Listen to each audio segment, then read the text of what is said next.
For some strange reason, we all like to get in our own way. Most of the time, we know what we want out of life. We know roughly how we're going to get there. But somehow, we always manage to prevent ourselves from doing the things we need to do.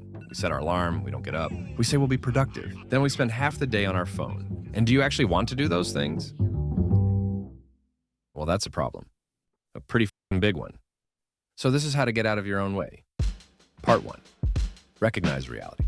When you have an ambitious idea for where you want your life to go, you start to question if you're actually going to be able to pull it off. You can see that it's been done before, so half of you thinks that it's possible. But at the same time, you can also see how big the gap is. And what this does is it gives us an excuse. Every time we're met with the opportunity to take action, we get this subconscious feeling that it's kind of pointless. We overthink it. We doubt it. And so we just cope, distract ourselves. Now, all of this stems from one main area in your life, whatever's currently around you, your environment. Think about it. If you grew up in an area where everyone around you is making a couple $1 million a year, then you'd probably think that you could do that too. Whereas if you took that same person but had them grow up in an area of minimum wage, they'd think that's impossible. Even if both of them had the same opportunities, no handouts, the one in the better environment would still have a much higher belief. Therefore, would be a lot more likely to actually do it.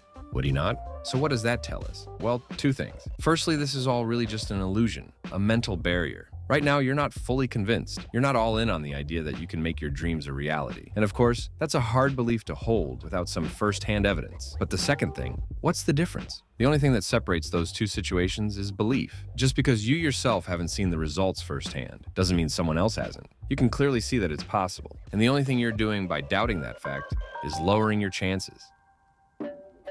Part 2. Do a bad job.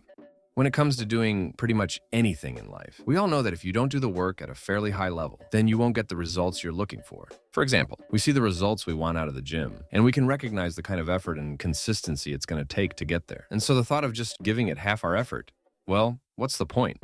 And this makes sense on the surface. But at the same time, we all know full well that there has to be a starting point. Your first day in the gym, no matter how much you prepare for it, is going to be far from optimal. And we all understand that. Yet for some reason, when it comes to our own lives, we're convinced that rule doesn't apply to us. We won't start doing something because we don't know what we're doing yet. We'll overanalyze it, try and get everything figured out. It's like we've come up with this idea in our mind that by doing a bad job at something, then that'll prevent us from ever getting the end result. But if you're honest with yourself, the amount of time you've already spent thinking about or planning to do something, you could have already done it. It's your desire for things to be perfect that's getting in the way here, not the lack of perfection. Because the result you wanted in the first place doesn't require you to be perfect right now. It requires you to put in the repetitions, because that's when you'll make the mistakes. And it's those mistakes that teach you how you can do it better. And if this is something that you struggle with, after you finish this video, go and check out the previous one I made.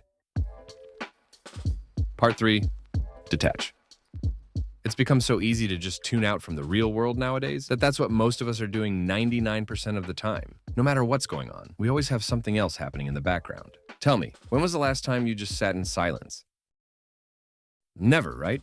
I mean, why would you? But with our brains being constantly stimulated like this, it never has the time to process anything. Think about the problems in your life. I bet there's a few things that just kind of linger in your mind most days and keep you feeling stressed out or anxious. Now, these problems probably have pretty simple solutions if you broke them down, but we never give ourselves the space to do that.